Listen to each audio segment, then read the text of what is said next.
నమస్తే అన్న, మీ పేరు? బద్రీనాథ్. అన్న, కేటీఆర్ గారి విచారణను పిలిచారు. సో దీన్ని మీరు ఎట్లా చూస్తారు అన్న?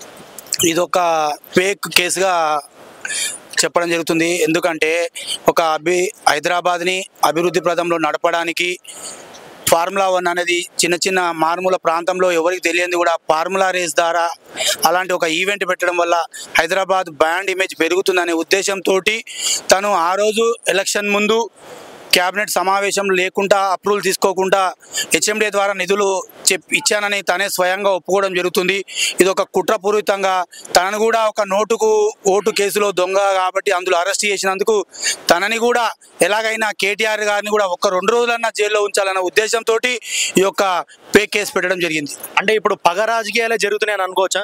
ఈ ఎట్లుందంటే ఈ యొక్క రేవంత్ రెడ్డి పాలన అంటే గ్రామాల్లో 10వ తరగతి పాస్ అయిన విద్యార్థికి ఇచ్చినా ఇంతకన్నా మంచిగా పరిపాలిస్తారని నా యొక్క ఉద్దేశం.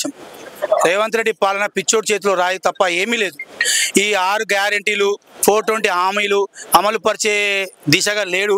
ఏదన్నా ఒక కేసు పెట్టి డైవర్ట్ పాలిటిషియన్ చేస్తున్నారు రేవంత్ రెడ్డి తిట్ట.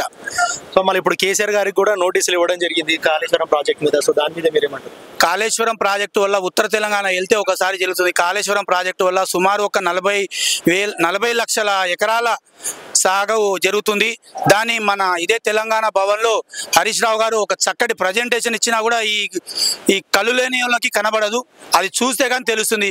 వీళ్ళకు కమిషన్లు తీసుకునే అలవాటు ఉంది కాబట్టి అందుకే వీళ్ళు కాళేశ్వరం మీద తప్పుడు అపోహలు సృష్టిస్తున్నారు. సో ఒకవేళ కేటీఆర్ గారు అరెస్ట్ అయితే పరిస్థితులు ఏ రకంగా ఉండబోతుంది?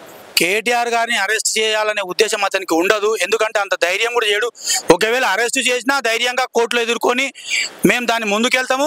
అరెస్ట్ చేస్తే రాష్ట్ర వ్యాప్తంగా నిరసన తెలియజేసి కేటీఆర్ అరెస్టుకు నిరసన తెలియజేస్తాము. వచ్చేది కనీసం స్థానిక సంస్థలు ఎన్నికలు పెట్టే ధైర్యం కూడా చేయలేక ఈ యొక్క పాలన కొనసాగిస్తుండు. సో మన ప్రజలందరూ సంతృప్తిగా ఉన్నారు కాంగ్రెస్ పాలనతో? ఈసారి గ్రామాలలో తిరిగితే తెలుస్తుంది.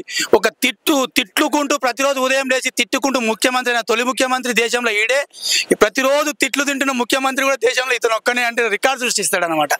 సో మళ్ళీ ఒకవేళ ఎలక్షన్స్ వస్తే బీఆర్ఎస్ పక్కా వస్తుందంటారా? అది మేము చెప్పడం కాదు, గ్రామాలలో కాదు, ఎక్కడ ఏ ఒక్క చిన్న రైతును కదిలిచ్చినా, అవ్వను కదిలిచ్చినా, స్టూడెంట్ని కదిలిచ్చినా, ఉద్యోగస్తుని కదిలిచ్చినా ఇప్పుడు 100కు 100% 117 స్థానాలు ఉంటే 100 సీట్లతోటి కేసీఆర్ గారు మళ్ళీ ముఖ్యమంత్రి అవడం గ్యారంటీ. ఓకేనా, థ్యాంక్ యూ.